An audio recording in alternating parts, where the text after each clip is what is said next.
and she turned to her husband and went, "Oh, are you kidding? They can't even get his name right. They're calling him Geordie Lawler. What are they doing?"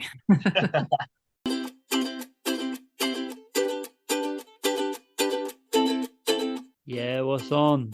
Welcome back to the Insiders podcast.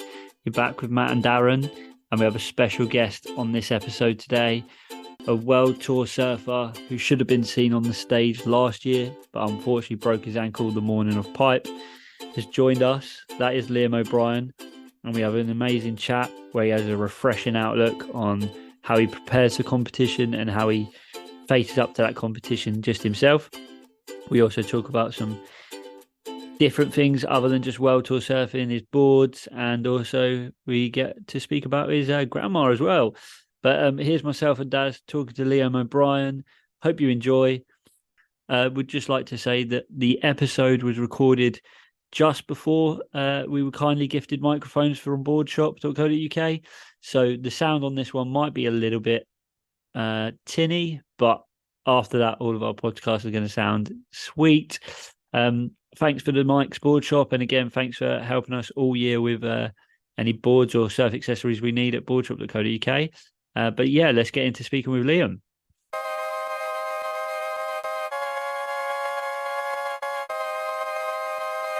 Hello. LOB. Hey, Hello, Liam. how are you? I'm good. How are you? I'm well, thank you. Where are you? I'm in Victoria at my grandmother's house. Victoria. Oh, nice. Yeah, yeah. How come? Just visiting her. I haven't been down here for a while, and I missed. They came up to the Goldie earlier in the year, and I wasn't home, so came to Okay. visit. Is it Been is to- it far, is it far from the coast? No, it's on the coast. It's on the coast. So you can Couple. surf. Yeah, there's waves. It's not amazing, but there's a couple. I introduce you to Matthew Hayes. He's my partner. Hello, mate. Nice to meet you, Matthew. How Yeah, are good, you? mate. Yeah, good. Thanks. Yourself? I'm well, yeah. I'm lame anyway, by the way. Yeah. Got So that. welcome to the Insiders podcast, mate. Thanks for having me. So Yeah. you're happy days at the moment. Yeah. I guess so. I get to have another crack at it. If I can make it to my heat this time. Yeah. When do you need to fly there? I'm gonna head back to Hawaii on the 16th of January. And it starts like what, the 25th or something? 29th it starts, or the waiting period starts at least. And then I think it's a 12-day waiting period, so it might not start immediately, or it might. Yeah. That's cool. So I thought, to be honest, I thought you'd be over there a bit earlier than that, but you've been there already this year, right?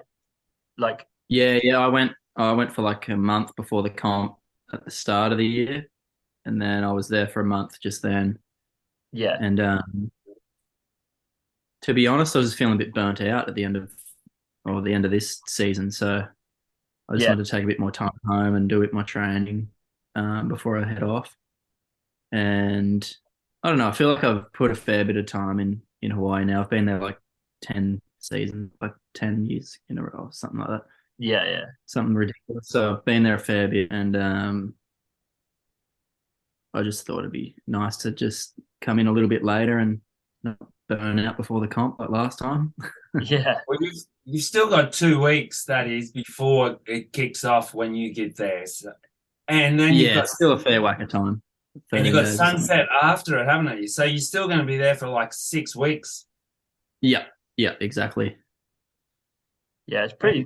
That's actually pretty refreshing. I think it's a cool way to think about it because it's a heavy year that you're coming off of, and it's a heavy year that you're going into. So, almost when else would you get the time to have a little break and have a little reset? Which is, I think, it's Yeah, cool.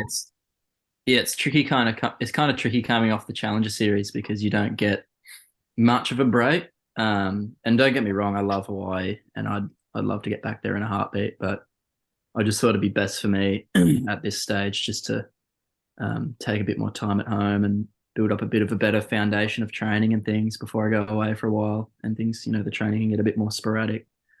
Yeah, I it's just not a thought that'd be a surf, bit more beneficial. It's not a surf trip for you either, is it? It's your job. Yeah, I mean, it's still, don't get me wrong, it's still a surf trip, still trying to get good waves and surf and all the rest. But yeah, there's a little bit more that you got to think about than your normal surf trip where you just go and froth off and just do whatever. But I don't know, at the end of the day, I still try and keep it fun and take the right perspective to it because you can, I don't know, you can kind of get, it's hard to say, but you can get too serious and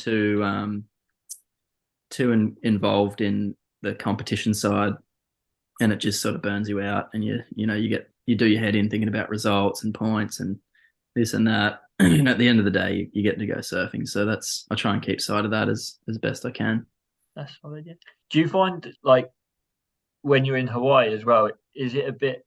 Do you ever find that you kind of almost get like find it hard to say no? Like it's pumping, and you're like, right, I've been here Yeah, for like 6 days, and I need a break. But then you see it, and you're like, I've got to go. yeah. I'm a shocker like that. Like if it's pumping, there's no way I'm not surfing. So um, it's kind of hard to manage your energy sometimes.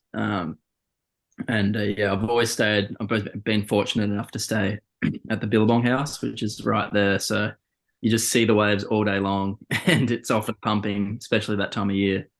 And it's just so hard to just go, oh, I'm not going to surf because I'm a bit tired and I need to look after my body at this point. It's just like, oh no, I got to get back out there. So I think that was part of the decision to go a little bit later as well, because I know I'll probably surf like a nutcase in the lead up anyway.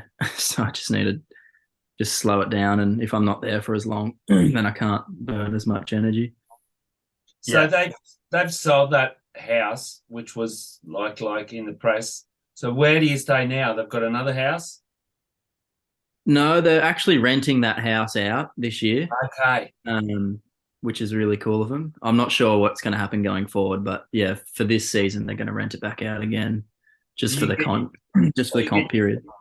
do you get your own bedroom for you or share? I think so. I'm not too sure. I get it's more of a just a rock up and see situation.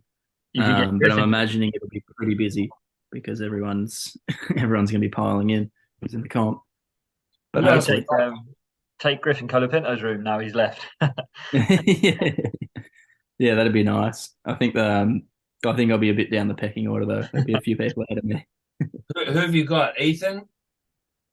Yeah, Italo, Seth? Ethan, Eli. Seth, Ryan, and then I think I'm fifth in line. Huge team. Yeah, yeah, yeah. I'll probably be still down in the basement somewhere. And they're not just kind of average surfers either, that four. Nah, nah. They're pretty darn good. They're four title runners. Hey, so here's one. Will you or have you thought about, say it's 6 to 10 foot and going off the morning of the Bike Masters, you're going to go out for a warm-up surf? I might have to flag the warm-up surf this time. I Yeah. think that'll just be on principle. Just no warm-up surf the day of. But I'll go out the day before, definitely. Yeah. Unless I'm I like mean, an afternoon heat, that'd be the only exemption. and you surf pipe a lot anyway when you're there, don't you? Yeah, yeah, I enjoy surfing pipe. I don't get many waves, but I enjoy having a float out there. And from the clips, it seems like you surf sunset a lot as well. Yeah, I've probably surfed pipe a lot more than sunset, but I made an effort to get out to sunset a few times when I was just there then, just to get a bit more experience out there. I've surfed it a fair bit. I've done a few comps. I've done probably three or four comps out sunset as well. So yeah, I've got a bit of a relationship with both of the waves. Do Definitely you not like claiming to sun- be. Do you like Sorry, sunset? Do you I like don't mind it. I find it quite hard to to surf really well, and that can get frustrating because there's a lot of bump and a lot of wobble and stuff. But if you're just out there for a free surf, I find it really fun. Like it's a really enjoyable wave, a lot of power, a lot of speed.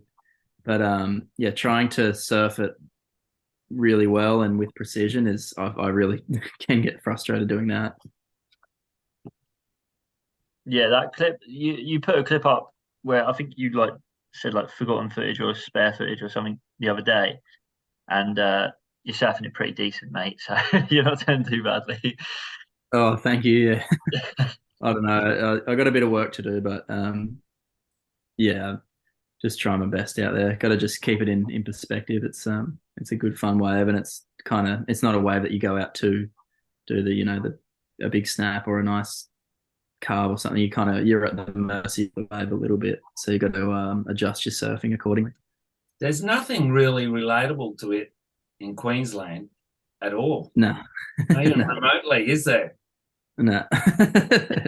Which is why I think especially Queenslanders, especially Gold Coast crew, seem to always go pretty well at pipe and everything. Because even though, obviously, Queen, we didn't. I'm from Sunshine Coast. They don't get the same power or size, but you do get plenty of hollow waves, don't you? So you're used to late drops and tubes. Yeah, yeah. You get a lot of hollow waves on the Goldie, as you know, even on the sunny coast as well. So yeah, you kind of get your technique for tubes um, pretty quick. But yeah, for those sort of open face, really watery waves, yeah, we don't get a lot of practice for that. So that's definitely something I've always been trying to work on and make sure I'm thinking about when I'm at places that do have those waves on offer, just getting my experience up in those sorts of conditions, just for moments like a heat at sunset or a heat at Bells or Margs. It's definitely an important part of your surfing. Yeah, Belly, Belly, Stephen Yeah. Bell. I worked for him. I managed his factory for like 14 years here in Hossegor, and he was forcing Leo to go out there and surf from when he was 11, for At the actual reason that he knew that he'd always need it when it used to be like the last stop on the queue. Yeah, yeah, exactly. Yeah, it's such an important wave. Um, and just that style of surfing, it's so applicable to a lot of other spots. As I mentioned, like Bells and Margs are pretty similar as well. So yeah, it's definitely an art that's worth mastering. It seems like that first half of the tour really kind of suits your style. Do you think that? Um, I guess so, yeah. I don't really know though. I mean, all the guys on tour are so good at those waves. It's like, you can feel like you're confident out there, but then everyone else just surfs it just as good, if not better. So it's pretty daunting in that respect. But yeah, I feel like I've got some experience at most of those waves, and my surfing can suit those waves. So there's definitely some positives to take there, but yeah, I mean the tour guys they're the best in the world, and they're gonna rip those waves no matter what. but you're one of them. You're like that's Yeah, well, and you've been like, and I think like especially now when you look at people like well obviously like what Morg's done, and then even last year what the Aussie crew done with like Cal Robson and even Jacko Baker and Conor O'Leary. So, mm, like I think the gap between the excellent and then the like what people like say John and Gabby and stuff.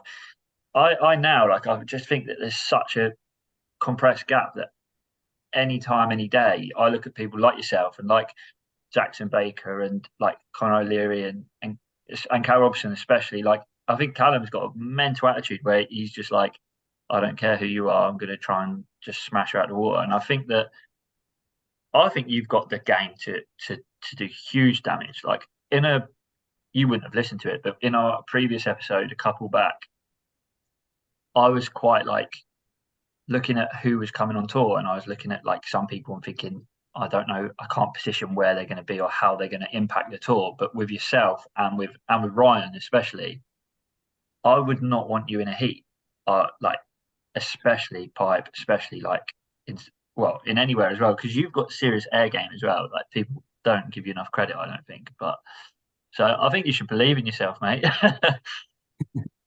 no, thanks very much. No, I definitely believe in myself, but not taking the competition lightly, I suppose. But Yeah, at the end of the day, like I'm not gonna. I'm kind of just going out to focus on my own game, and if I can produce a good performance for me, then I'm pretty happy.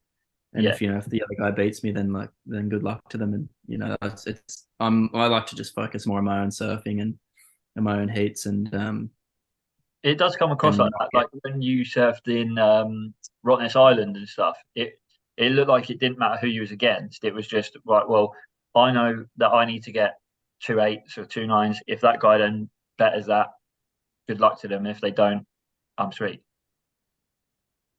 yeah, exactly. Obviously there's the competition aspect, and you gotta play the game sometimes, and be tactical, but it's more just my mentality, I suppose. I like to just Yeah, not think into what everyone else is doing so much, which is hard. Like it's just human nature to look what everyone else is doing and compare yourself. But yeah, ideally I just sort of stick to my own formulas, and think about my own surfing, my own strategy, and if I can execute all that as best I can, and I still get beaten, then I can still kind of be proud of the effort. Here's yeah. what I wanted to ask you, and I didn't get a chance to when you're in the house.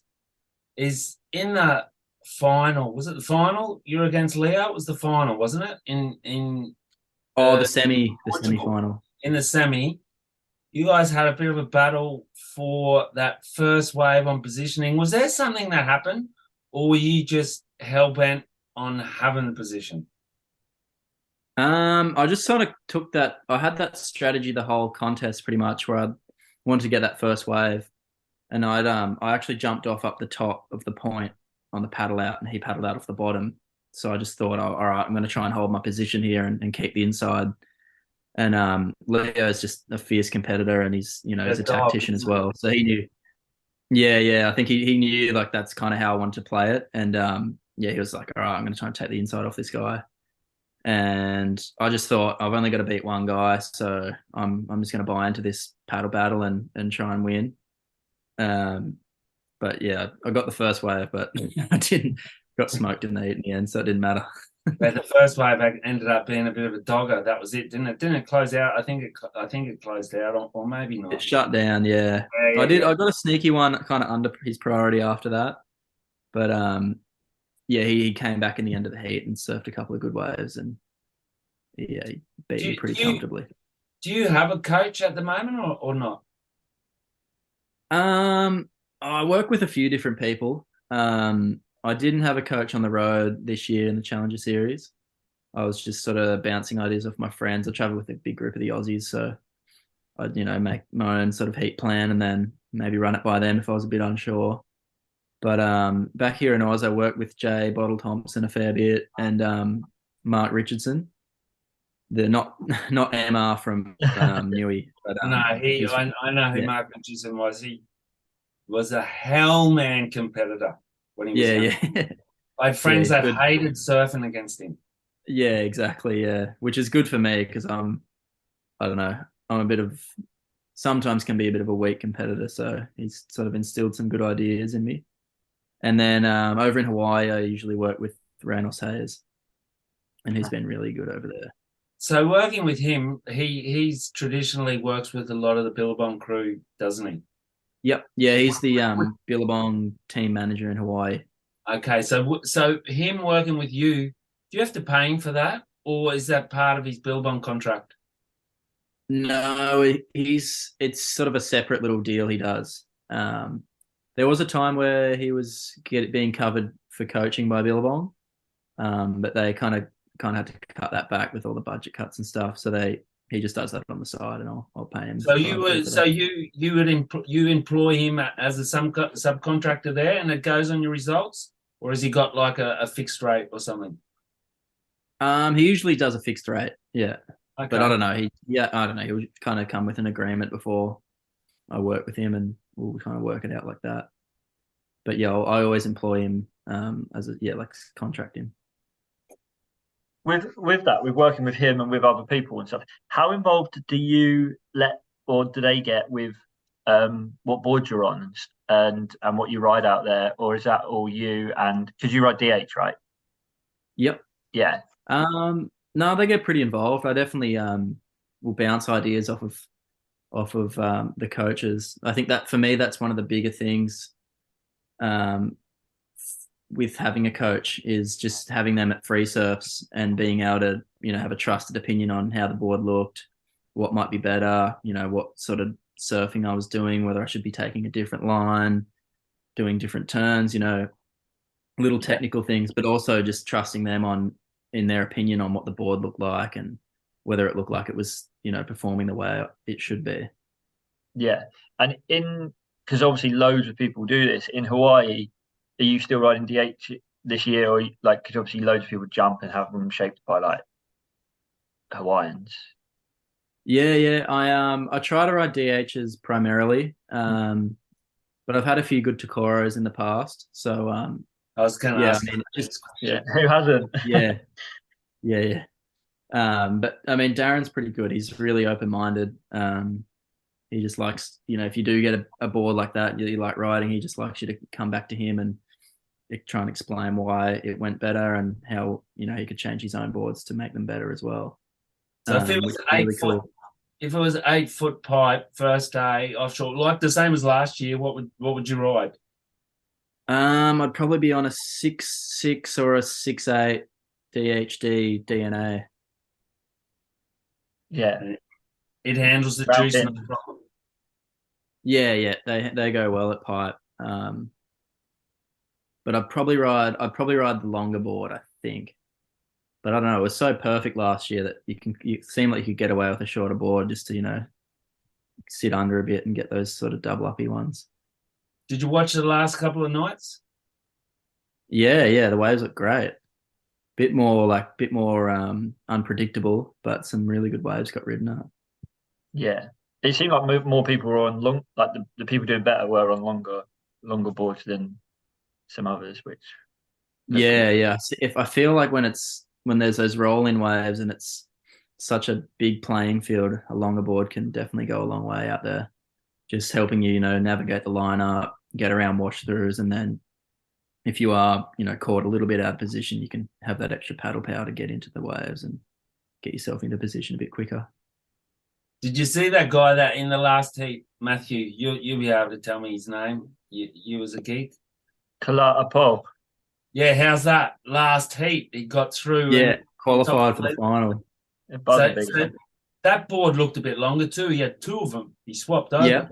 Yeah. That looked. I don't know what length that was, but yeah, it did look longer. Let him in easy. Looked nice. Yeah, because Mason day one, he looked like he was on quite a long. I know Mason's like a small guy, but he looked like he was on quite a big board for out there as well. Yeah. He always seems to ride a long board. Yeah. It seems like a good idea. I think if you're getting those ones that feather a little bit, and then you can get on just before it really throws. And, that big board will let you in early. My only issue with big boards is when it's like a real throaty takeoff, and you kind of need that ability to sort of take a bit of an airdrop and then pull up really quick. And sometimes the big board's just a little bit slow and cumbersome. Yeah. But I don't know. I think when there's those sort of wash through waves coming through, 9 times out of 10, it almost like even the ones that don't break on the second reef kind of stand up and almost just feather. And if you've got a big enough board, you can kind of catch the wave before it breaks and then get that early entry. Yeah. And no one is John except for John as well, I guess. What's that? Sorry. No one is John except for John. Yeah. John's his own man. Although there's a few guys last year that were pretty close to the mark. I thought Joao Chanka was pretty phenomenal out there, and as well as Jack in those early rounds as well. Where would you rate Jack compared? I know it's a hard question, but compared to John, as in the world's premier tube pig. Oh, they're pretty close, aren't they? I mean, John's. I don't know. I haven't surfed with those guys tons in those waves. I've been out when John's been out a few times in Hawaii, and he's done things that have just completely blown my mind, and just thought that's just well beyond me. And Jack's a freak as well. But I guess I'd have to say John's the premier tube pig, just because he's probably been around a bit longer and kind of established himself. But I think Jack's got the ability for sure to go to that level, and he already does. It'll just be a matter of time before he brings it out, and kind of puts it all together to win a comp with So those what's your skills. plan if you come up against one of them in your first heat? And it's most probably going to happen. Yeah. I've thought about that, and I think it's just, as I said before, it's just going to be a case of like just forget about them and Sending. just surf my own heat. And I mean, it's somewhere like pipe, like I'll just be stoked to go out and get a few barrels if I can come in and feel like I've made it out of a couple of good barrels. I'll be pretty happy, and hopefully that's enough to get through. And it's something that you can't do in a free surf there, is it? Yeah, you're a little bit stymied by the crowd in the free surf, so that'll be part of it too. Like not trying to froth out too much and catch a million crap waves, but yeah, I'll be just stoked to get a look at a few good waves, and I don't know. I think I'm going to try and take that approach of just, I don't know, just enjoying it and trying to get chewed. Here's something that I notice, and I'm an outsider like Matthew because I've never surfed pipe and most probably never will with that crowd. When I went there, I surfed Sunset because it was so much easier with the older guys. And Yeah. what I noticed is sometimes I feel like guys that are in the pipe kind of that I'm thinking, okay, this is your shot to have it with two people. And I've seen people wait 22 minutes with priority and not catch a wave. And I just kind of don't think that that's the approach because I'm just thinking like, and it's maybe not a competitive approach that I'm thinking, but you've got a crack there of getting a couple of hell barrels. I just don't think it's to be wasted really either. Not exactly. Shit, but still. Yeah, it's a tricky one too because you go out there and you've got first priority and you kind of, there's that party that just wants to wait for a 10. And you're like, this is my chance to get the best wave ever out here. I don't have to scrap anymore. And I mean, I've surfed a few comps and you kind of sit there and you just wait and you're like, oh, that's not quite it. That's not quite it. And then all of a sudden you've passed up on a few waves that were, pretty good and pretty close to it, but they weren't quite the one you were looking for. And then your heat's done and you're like, oh, I've just wasted that. So I feel like I don't know, from what I've watched in a heat out there, like you said, you almost surf yourself into a bit of a rhythm. And, if you even if you just get a few mediocre barrels to start off early and then sort of build from there, it always, I don't know, the wave seems to favor the guy that gets busy a fair bit, and then kind Have of a look at some of Kelly's old heats. Yeah. Because he'd just take off on waves that people don't think are the perfect wave anyway and ends up getting a 9 or a 10 anyway. Exactly, yeah. He's also got such an intimate knowledge of that reef and he knows all the little spots and all the little types of waves that are good. But I don't know, I think there's definitely some value to that strategy. Saw a lot of guys, obviously watched a lot of the comp last year, that would just get busy under priority and would actually end up flipping pretty good scores under the other guy's priority, which which you think like that shouldn't happen, but it's pretty easy to do out there if they're looking for something excellent, but then one comes just below their level of selection and they let it go, then you can be on. Yeah, that also like plays into a question that I was going to ask about, which was two parts of that. Obviously, if you do that under priority, it kind of puts more pressure on the person waiting to wait even longer for the one that. But also, does it play into your mindset as well about how, especially when you go on a pipe wave, how quick the paddle back out is? I suppose so. Yeah. I mean, it's obviously an easier turnaround going pipe as opposed to backdoor. But with that said, I probably wouldn't think into it. I guess actually no. Sorry. Come to think of it, if the backdoor wave looked a little bit funky, you're probably more inclined to not go because you're like, oh, it's if this wave just closes out, I'm wasting 5 minutes or so at least. Yeah. Whereas if it's a pipe one, you're like, oh, if it's no good, I'm going to be back out within 2 minutes and I'm not going to waste too much time here. So yeah, I think it probably plays a bit of a part. Well, if you've got 10 minutes to go and you need a score and you get a funky backdoor one coming, you're probably less likely to go then with that. Exactly, yeah. But then sometimes, that's the wave. Because the wave could be pretty good, yeah. So that just comes down to experience, I guess, and knowing what you're looking for out there. Yeah. Is it quite? I wondered, is it quite hard? Um, does it feel weird going from surfing it with like 200 people where you have to just you're constantly looking over your shoulder to then when you do paddle out and there's only two or three of you there. Um, is it weird to fully line up because you kind of sometimes maybe use people as well as markers, or is it easier? No, it's definitely tricky. In the few heats I surfed out there in the Pipe Pro, I found it hard to line up with your distance out the back. Yeah, Obviously, like left to right, you could pick a house, or in your free surf, you'd sort of figure out the lineup pretty quick. But yeah, I found myself getting caught inside a lot because you'd be sitting in where you'd normally sit, but in reality, that was beneath the pack. It wasn't a And good then all of a spot. sudden, wanted to clean you up, and you're like, oh god, and then you just feel like you kind of caught under the waves all the time. So that was, I think, yeah, from memory, that was a bit of a trick, knowing how far out to sit. yeah.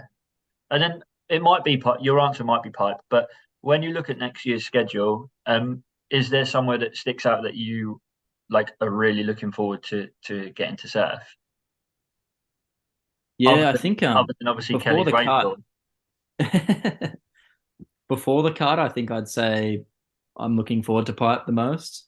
Whether or not that's where I feel like I'm strongest in my surfing is a different question. But I definitely want to surf pipe in a heat real bad when it's good. Especially after last year, it'd be nice to just get a bit of redemption and at least try and catch a couple in a heat. Um, but yeah, I mean the whole schedule's pretty amazing. Like there's not So, really. so which one do you think does fit your your strongest surfing? And not Uh, counting the cut. That like if the cut didn't exist, which would be the one? I don't know, to be honest. Like a lot of those waves I haven't surfed a comp at. But geez, what have we got? Maybe even like somewhere like in El Salvador or something that kind of resembles a Goldie point break. Yeah, yeah, that's what I was. That was what I was thinking. Yeah, like that would probably be where I'd be most comfortable. But then again, I've never surfed that wave, so I couldn't tell you if I can surf it any good or not. You're going to be in board shorts. It's a right hand point break, and Yeah. That's what I thought. It's got to be kind of similar to home. you get some Um, sort of nostalgia. yeah, yeah. Surf J Bay. I've surfed J-Bay. Yeah, I've never competed there, but I really like that wave. Yeah, that's a great wave. But I don't know, like having surfed it and then watching the surfing they do in the comp is pretty impressive. Like, it's just such a quick wave. I felt like I was, I'd get one good turn and then it'd be like a lot of sort of down the line catch up turns. And you watch the comp and it just looks like, just like this perfect pace mechanical wave, and they just do the perfect turn every time. So I don't I don't know how you do that. That's where you see the different levels um of talent, I guess, as well. Because I that's like my favorite comp to watch, and I come from Queensland. I'm a natural footer, and Yeah. never forget that I watched 1 year with Mark Phipps, one of my best mates here, who's a really good surfer. He was like third in Yeah. the world amateurs and a shaper, and he was sponsoring Nick. Matt will come up with his name at one stage. He's from Torquay. It's Nick Matt. Mushrock? Yes, Yeah. yes. And we watched him in a heat, and he's a good surfer. He was on the tour. Yeah. And he just had a cooked dud of a heat where he'd take off, and when he'd go to fit in a turn, wave would run off. Yeah. And Yeah. like thinking, how does this dude who's on the like one of the best in the world get in there? Yeah. And he like got a couple of threes, and like he just going, oh, that's hard. And I think it was Mick who was the next heat, and just started with an 8-5, 9-9-9.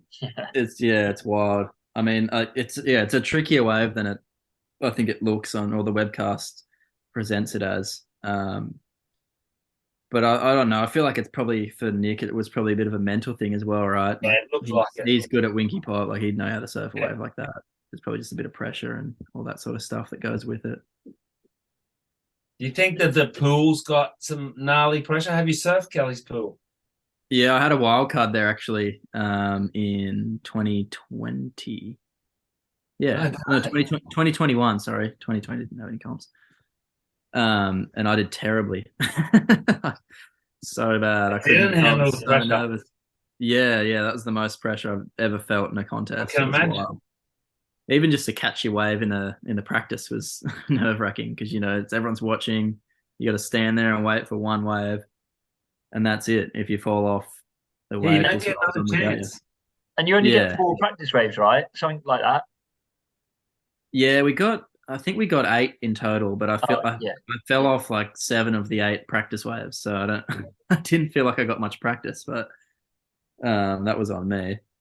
But no, it's a cool wave, but it's very nuanced, and I found it very tricky to surf. But it's a cool wave, and that like the challenge of surfing it in competition is pretty awesome. A lot Um, of people write it off, and I'm like it. I don't. We talked about this. I'm not liking the jet skis and different things like that. But somehow I did find this comp was so unique. It is the pressure thing, huh? Like, yeah, yeah. but everyone I gets don't the know. same or not. Like, it seems Yeah, I the best guys win. for sure. Yeah, for sure. I don't know. I can relate to some of the criticisms. Like it can get a bit repetitive to watch, and Yeah. it's the same wave over and over. But I do really like the fact that it's like runs based, and then it will come down to this guy needs this score to progress, and this is his wave coming right now, um, and he It's has to not either luck. perform or It's not. not And I think luck. I like that. Yeah, that pressure's like it's great to watch. Not really fun to be a part of, but fun to watch. So I I think, don't know. I like it from that aspect, but yeah, it can sometimes kind of be a bit repetitious. But I don't know that it's got its own unique charm. So whatever. I'd probably rather go to Cloudbreak, but or yeah. G-Land, Well, but G-Land, yeah. What part of Victoria are you in? I'm right down south in a town called Portland. Uh, Um, how close is I traveled Australia. okay. I spent a bit of time in Torquay, um, and in St Kilda. But Yeah, nice. yeah, well, but so how far is it along from there? It's probably another 3 hours west of Torquay. Oh, right. Oh, geez, yeah, Yeah, yeah, along the Great Ocean Road type that way. yeah, yeah, Yeah. yeah. Right toward it's about an hour from the South Australian border. Oh, right. Yeah. So it's So yeah, properly. it's a fair way out Yeah. So is she the mother of your father or of your mother? of my mother. Okay. Yeah. And you got cousins there? I've got some second cousins. No, I've got only two first cousins, and one lives in Perth, one lives in Adelaide. Does she follow surfing? Yeah, yeah, she does now because of me, not So you're the, beforehand. you're the Who's her mate? prodigal grandson. Yeah, yeah, Who's she yeah. cheering for at the pipe? I hope, me. Yeah. She's No, it like, was oh, funny. When I was supposed to surf this year, she said she like turned it on, and obviously Geordie Lawler got the spot to replace me, and she turned to her husband and went, "Oh, are you kidding? They can't even get his name right. They're calling him Geordie Lawler. What are they doing?" No idea that I wasn't even in it. that's so funny. Yeah, it's pretty funny. So here's an interesting fact for people that don't know you. We spoke about this as well. You were at the house. You got like a really high score in your high school certificate. Um, how hard was it for you to? Well, it's probably a stupid question to put academic studies on the side for a surfing career. It was a no-brainer, or did you think about it? No, no, it was definitely a bit of a tricky one because I wasn't going very well, when it came to surfing for a fair while. When I started the QS, went terrible. And my first 2 years, I went like nowhere pretty much. So I was sort of, and even through my junior career, I didn't go very good. So like the whole way through, I was kind of like, oh, am I just going to throw this in and just go to uni since, that's like a viable path for me? Or am I going to, really try and continue to do this and really persevere and hopefully make something of it. And I think at the end of like the logical path was to go to uni because it just, there's a guaranteed outcome at the end of it. But I don't know, I just liked surfing way more than I liked studying, obviously. So I just kept with it. I was like, oh, well, as long as I'm gonna have a way to do this, I might as well do it. And then when eventually the funds dry up, I'll go back to uni. So that kind of was my plan. And luckily I started making a bit of ground before the funds dried up. So then how hard was your academic achievement as opposed to your surfing?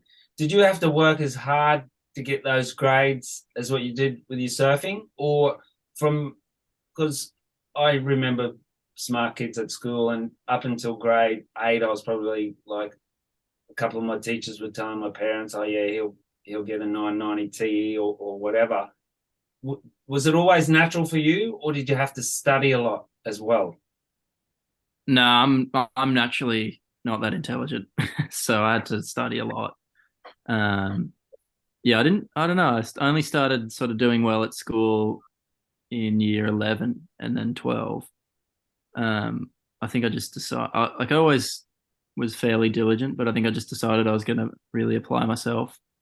And in those 2 years, I kind of like studying went before surfing in a lot of ways. Like I'd sort of surf every morning before school and then a bit on the weekends, but I'd never surf afternoons, and I wouldn't go to a lot of contests because I'd have exams or because I'd have to study and stuff like that.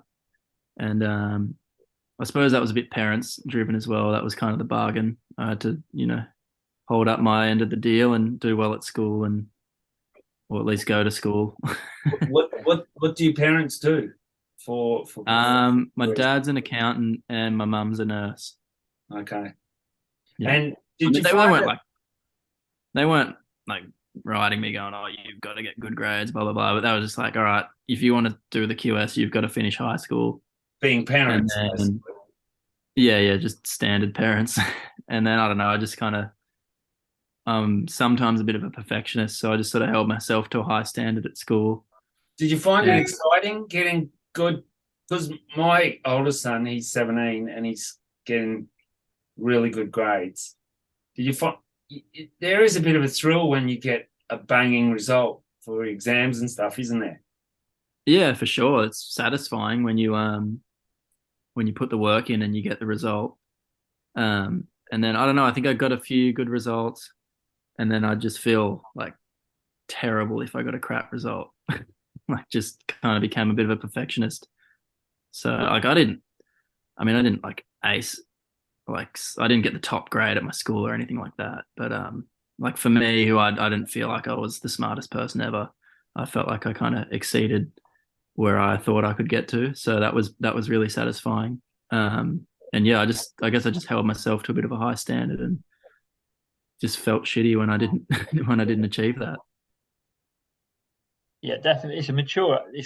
I guess it's something that comes across like now, even chatting to you, but even in your surfing so far, and then obviously with listening to that is, I think you maybe just had a more mature attitude to it than because I was the absolute opposite. Teachers hated me because I could mess around, but then still get a good grade. But I didn't Yeah, apply yeah, myself as well as I should have. I even say it to this day. It's like if I'd have applied myself better, I could have done better. And I got good grades, but out of being weird and listening to people subconsciously. yeah, But yeah. that's because admittedly I was quite, especially at that age of like year 11, year 10, I had a very immature attitude to it. I wanted to be A hard period, man. 100%. I wanted Yeah, to be liked more. I used to, that was when I was like very much into, like I was playing quite high level cricket and stuff. And that's all I cared about was playing yeah, cricket, being liked. And luckily for me, I had a little bit of a weird thing where I've just got this crazy good memory. So it helped me at school. So I was very immature. And I think it comes across to yourself like you're very mature for your age, which probably helps with your surfing and helps with it helped obviously that you got mentally good grades and and could go on and do like astrophysics or whatever. But by No, having I wasn't that, that good. by having that backup there, Liam, as well. And I don't know if you've thought about this, but further down the line, whether if you stay with Billabong or something like that, it's an excellent platform to be able to work with them, whether it's in the computer department, whether it's any of these sort of things, because we've seen these companies are. And I saw it as well with a couple of my friends that were really high level in rugby league at school. If you've also got academic background, you get easily pushed. You get a good kickstart into the career because they want someone who's got, one, the surfing integrity, and then two, is going to be able to back it up professionally. But obviously you're not looking at that, I would assume, for the time being. You're looking at requalifying and Top 5. going for event wins. Yeah, is that what you're looking for? Event wins? Yeah, I'd love an event win. That'd be unreal. I haven't had one for about 4 years. Well, you're close. Do you start going into? So obviously, we're basically going into the 2023 season now. Like, do you start with a set amount of like goals, or do you try and keep, like we spoke about, try and keep it a little bit less serious and take it event by event, or is it, make the cut and then see what happens, or? Yeah, look, I don't know. I like goal setting, but I don't like to sort of say I'm going to do this through fear of not doing it. Yeah. So But my whole, I don't know, sorry, carry on. I was going to say, so do you like tweak your goals for that mentality? So, for example, instead of thinking, "Oh, I want to go and win pipe," it's like, "I want to go and get the best barrel I've got at pipe," or like, Yeah, I don't like to, I don't really like to say it openly because you sound like a bit of a, That's an Australian cultural thing. But that's an Australian cultural thing. You're not allowed to be confident. No, you're not allowed to be confident. But of course, I'd love to win pipe. Like that'd be my dream to do that. And I don't go into the contest and like just completely think I can't do it. Like there's definitely some part of me where I'm like, fuck, I could maybe do that. Like if everything came together. But I think most of my successes come from a bit of an attitude of just like giving my best and controlling everything that I can control. And anything that's outside of that, like the result or the score I get, I just try not to give that too much thought. So long as that I'm always getting better and I'm always taking care of everything that I can, then I can kind of get out of the water satisfied. Yeah, that's pretty solid. Yeah, because it's kind of like I say, in other sports, I used to play cricket, and if you're batting and you bat well, and you get out to an absolute seed of a ball, you're like, okay, yeah, sweet, I've done everything I could. But if you get out doing something stupid, you hate yourself for weeks after. So yeah, that applies. I get that. Yeah. Did you feel less pressure this year because you had to work so hard on the injury rehab? Well, probably. Yeah, I know what you mean. Oddly enough, I probably felt more pressure when I first came back from injury. Because which is why you probably felt burnt out at the end, yeah. Yeah, well, when I first came, I did a lot of work when I got injured and just like got right into the rehab, got right into my training, more so than I ever had. And I kind of came back with this expectation that I was just going to storm back onto the scene and smash everyone. And I lost first heat in the first 4 comps I surfed, and I was just like, oh my god, like am I ever going to get back to where I was? Am I ever going to surf good enough to get back to where I was? And that was sort of the thought pattern at one point. And then I don't know, I think I lost it so much and just kept getting beaten down and just kept doing my head in over it that I got to a point where I just like didn't really care anymore. I was just like, oh, like fuck it, I'm not worried. Like if I lose first heat, so be it. I kind of went back to that mentality I just talked about before.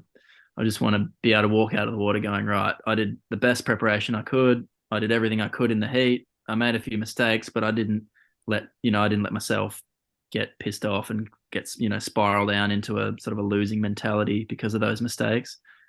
I just wanted to be able to get out of the water and go, right, I just did everything I could and it wasn't enough. That's okay. Like I'm okay with that. And I don't know, I've been working with a guy in Australia he's really kind of drilled that mentality into me. His name's Brett Stevens. And I think I just kind of consistently brought that to every event and, to my training. And over time it started to deliver a few results for me. Trust the process. So what does Brett Stevens do then? Well, he's like a bit of a mental coach. And he's worked with a whole heap of athletes, but he's just got this really good way that I've really resonated with, just really good way of looking at competing pretty much. And it's pretty much along the same lines of the stuff I've just talked about. And more than anything, he'll just continually, I'll just talk to him, each night before the comp or whatever. And he'll just pretty much reiterate those points. Like, all right, I'm not going to become a victim. When I make a mistake, not going to go, oh, fuck this, fuck that. Or when I get a bad score, when I get a score that I don't agree with, not going to go, oh, they just ripped me off. Just stick on my program, focus on what I can control, and just keep giving my best, no matter what's going on. And for me, that's just, I don't know, that way of thinking and way of competing has just really resonated with me and helped me get the best out of myself. I think that's like you look at I don't know if you've seen it or not, but Kelly's had that for years, but people just don't know about it because the guy's not plastered everywhere. But on the series that they released this year, he, like Kelly Slater's like 11-time world champ, and he's sitting there the day before J-Bay, and he's got a guy on the phone basically just telling Kelly Slater how to compete and what his mindset should be. And it's like, fucking hell, it's Kelly Slater. Like, if we're humans and you have that mindset and stuff. So those coaches, I think, are, like I say, if it's good enough for Kelly, then yeah, absolutely. And most of the time, he's not saying things like that I've never heard before and then no one knows about. It's just more like reminding yourself and almost brainwashing yourself so that's how you think, that's how you naturally respond to a crappy situation or to a bit of adversity in competition, so that you can, just continually get the best out of yourself and not sort of spiral down into a negative headspace. I think that's the biggest thing. And you had a full dud, didn't you, at the Challenger Series was that one of them then at Snapper? Yep, that was my second event back from injury. So the first event I did was actually at Burleigh at home. And I felt really good. Like I felt like I was surfing good, felt like it was all there. And I had an okay heat, but I lost first heat. I was like, shit, all right, on to Snapper. And I just had this big fantasy built up in my head that I was going to come back and win the comp and it was all going to be good and everyone's going to be high-fiving and everything. And then I just lost first heat and I was just so devastated, just like, oh my God, what's going on here? Well, what happened in that heat? You remember? Well, for a long time, sorry, it's changing seating position. First of all, my ankle was super stiff still. So I kind of couldn't surf 100%, but I don't think that wasn't the reason I lost. I think I hadn't competed for a long time and I was really nervous and I just didn't do a very good job of keeping my head in the right space. I was just had so many negative thoughts through the heat. Every time something went wrong, I'd just be like, oh my God, fuck, instead of, just keeping calm. And Snapper's a few pipe in a respect where you don't get a chance to surf it without 200 people in the water either. Yeah, a little bit, yeah. I mean, I'm lucky because I'm from the Gold Coast, so I've surfed it a fair bit. But yeah, and then on top of all that, I made a few pretty obvious wave selection mistakes and positioning mistakes as well. So I think there was a lot of rust in that heat. The guys I was against surfed really well as well. Not taking anything away from them, they definitely beat me fair and square. And it was a bit of a wake up call to kind of go, all right, like get rid of the ego. Like you're gonna have to work for this. It's not gonna come straight away. And that, Almost the I other way just around. You've got that bigger target on your back now. Well, is of like, oh, Lobby's in our heat. He's a world tour surfer. Like people raise their game because they're against a better person as well. So you've almost got that now. And yeah, a little bit. you'll probably surf that again this year, wouldn't you? Because that's after the Margie's event, and then you're on a break anyway. Yeah, I'll potentially do the event. I haven't thought that far ahead. Mm. I mean, I might even be doing it anyway, depending on how things go, but hopefully not. But yeah, even if I make the cut, I might still do it. I'm not too sure. But So can I ask a quick yeah, question? It yeah. might be a bit intrusive about it, but was there any communication at all between yourself and like people? I don't know how this works, so this could be completely wrong, but about the injury wildcard, because obviously now Carlos Munez has got it, but Yeah. I'm assuming he's got that because you requalified, so it probably made it an easier decision for them. But was there any communication about that, or because I guess that would have made your life harder or easier going through the Changers, knowing? Yeah. No, I never knew. I asked for a few wild cards just to get us going to CT in the back half of the year. But I think they already had like sponsorship commitments to fulfill and like local, they had to give out local wild cards as well. So I just kind of missed out there.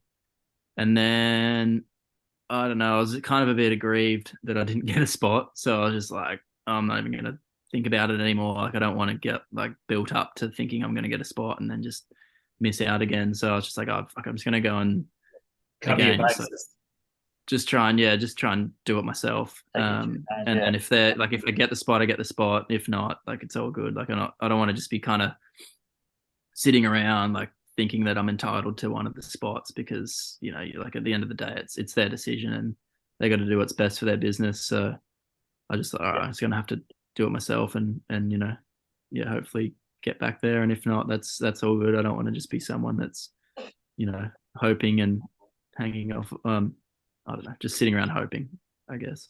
I think that was a pretty fair wild card, honestly, for Carlos. I mean, I'm Australian as well, and I met Dylan. I don't know him well, like I'm sure you do, and because I did see a bit online where people were like, should have given it to him, should have given it to him, and I think most of those people would have been Australian because honestly, Yeah. Carlos has got a fair case for that one. Oh no, I agree with you 100%. And I'm best mates with Dill, and I think Fantastic he would surfer. agree as well. And I was heartbroken for Dill too. Like he really deserves to be on tour. He's an amazing surfer and an amazing person too. And he probably could get a couple as well anyway. Yeah, yeah. But yeah, at the end of the day, like Carlos had that was really a shocker. Like It would to have been injure hard. yourself in the first event and not get the chance to compete at all. And he's been dealing with the injury ever since. So I think that was the best person you could have possibly chosen for that spot. Yeah, only because you made that decision easy though. Because if you were making that decision based on someone who broke their ankle the day of the event against someone who'd done it in the event, realistically, you're first. So like, but Yeah, it's a tricky one. It's definitely a tricky one. But yeah, I'm glad for Carlos that he got the spot as well and it all worked out. yeah, always good to take it out. Like, make sure it's in your own hands because then it doesn't matter what anyone else says or does, does it? But Yeah, exactly. hey, so just before, because we really appreciate your time, and I don't want to take up all day or all night of your time there. Yeah, no worries. We do a little segment like on every podcast where we have where we ask for someone's do's and don'ts in relation to surfing. So like a really common one, don't drop in on someone, do wear a leash kind of thing. Yeah. Put you on the spot. Do you have any like CT level do's or don'ts, or like Coop level do's or don'ts that people could learn from? Yeah. I guess do say hello and be friendly out in the surf. Don't paddle up the inside. that's a pretty obvious one, but yeah, it definitely needs to be out there. Until you see everyone doing it. Yeah. No, that's good. So I saw that in the last week, I think we all see that nearly in every second surf. That's so relevant. Yeah, and I think do just have a bit of compassion for everyone in the surf and treat them like you were on land. I think sometimes it goes out the window a bit. Out in the water, everyone can become a bit primitive sometimes. And that's not to have a crack. Like, you're out there and you're almost in your fight or flight state trying to surf. But, sometimes that gets a bit of a hold of you, myself included. And you forget that you're just out there with a bunch of people at the end of the day. And it's just surfing. So, yeah, I suppose, Yeah, that's solid. don't take it too seriously. Yeah, we said that on our last one actually, didn't we? That was Okay, Darren's sorry. last week. It still goes to say. And then I don't know if Daz has got a couple more questions, but one final one from me is it actually came to me last night. Mikey Wright shaved off his mullet, and I reckon with this throw that you've got, you could do something special. I reckon you could do a throw mullet, and A throw 'em up. Yeah, if I've you been win asked to pipe, do that a few times. If if I you win pipe, all right. if you Yeah, win I'll pipe, do a you've got throw a throw mullet. mullet. Yeah, done deal. I nearly sent you a WhatsApp message during Haleiwa, but I didn't want to be like one of those wankers. And I was going to say, can you just cut your fucking fringe? Because Yeah, like yeah, I know. I three, kept having to wipe yeah, it. yeah, I'd seen it like 2 or 3 times. I was going, you can't have that. No, no. I think pipe will be okay. I'm gonna wear a helmet out there, Yeah, All so right, I'll be all cool. good. The fringe will be held back, but it might need a bit of a trim before sunset. You especially if you often win it. wear them out there, or that they offer you helmets too, don't they? Yeah, I've worn a helmet now for the last 2 years. Yeah, Um, had a few head knocks and just thought it was probably not a bad option to just. I don't know. There's been a lot of concussion at the moment in that's an surfing, excellent so option. just want to keep my head safe I and be think able to I keep think surfing for a bit longer. yeah. When you see Jamie O'Brien wearing a helmet, like you understand like that they're needed. Yeah, 'Cause, yeah, yeah. The best guy out there is probably the most experienced guy out there's got a helmet on, so you might as well have one on yourself. yeah, Are there many people wearing them at Snapper and Pearly when it's good? Not really, but one of the worst head knocks I got actually was at Kira on the bottom on the Because it's sand there. thick and shallow. Yeah, yeah. So I don't know, like I think like well, I'll pull it out when if it's like really below sea level.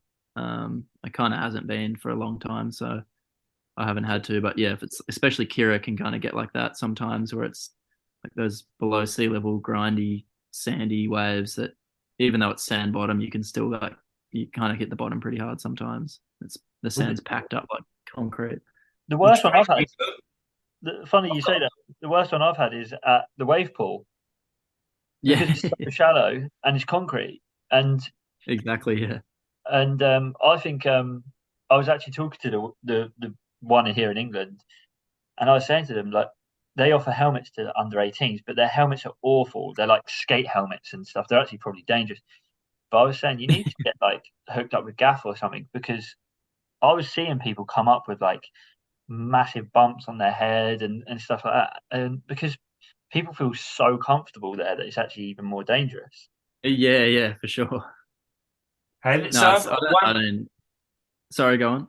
I've got one last question. Sorry for interrupting that because otherwise I'll forget it in my old senility. I had a big family. I had a big party for my wife last night too. It got hectic. Uh, you, from what I've seen and watched, and I'm talking like from even 3-4 years back, because I always watch you young guys from Queensland because that's where I'm from, and I always want to make this hope that there's another one coming through. Yeah, And yeah. you've even when you were here, you guys paddled what I'm calling was easily an 8-foot day out front when you were with Vorney and the young guy from Hawaii. What was his name again? Brody Sale. Brody Sale. You, Yeah. where did you get that? You've got a love of bigger waves, from what I've seen, and Yeah. Queensland's not necessarily that much bigger. But Yeah. Queenslanders seem to always end up having these guys that charge. So that's now in your repertoire. Maybe medium waves. I'm not I'm No. not at Jaws or anything, but I don't know. Yeah, I just like the thrill of being a bit scared and then overcoming that and getting a good wave. And that's always been like an allure for me. And definitely like within reason, like I don't want to go and just do something that's like way beyond me. Like I kind of like to build up and like push myself a little bit. Like I'm not going to just go and come from the Queensland and then go and paddle out Jaws straight away. And I'm not that crazy, but um, yeah, I've just always liked to push myself a little bit, and I don't know, I get a bit of a thrill out of getting outside the comfort zone and trying to go for a bit of a bigger wave than I thought I could, or surf a wave that I thought I was a bit scared of, or something like that. There was one in your Instagram that was somewhere in Indo, I think, wasn't it? It was like it was 10 foot plus hell barrel. Do Oh you yeah. remember what I'm Yeah, talking about? Where was yeah, that? You don't have to name the name, but it was the Indo, grip. wasn't Yeah, it was Indo. Yeah, yeah. it?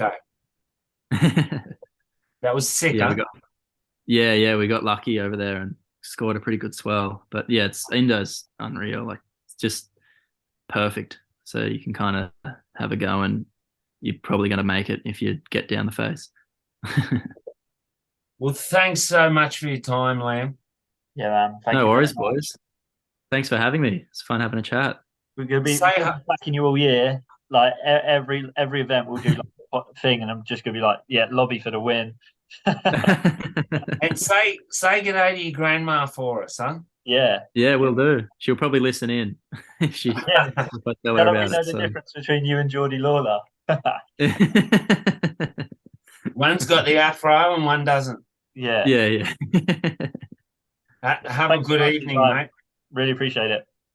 No worries, boys. Thanks for having me. I'll Have a speak to you soon. good luck at pipe. Thank you. See if I can Yeah. get there this time. Yeah, please do. Yeah. See you in a All bit. right. See you, boys. See you later, Have a good Daz. one.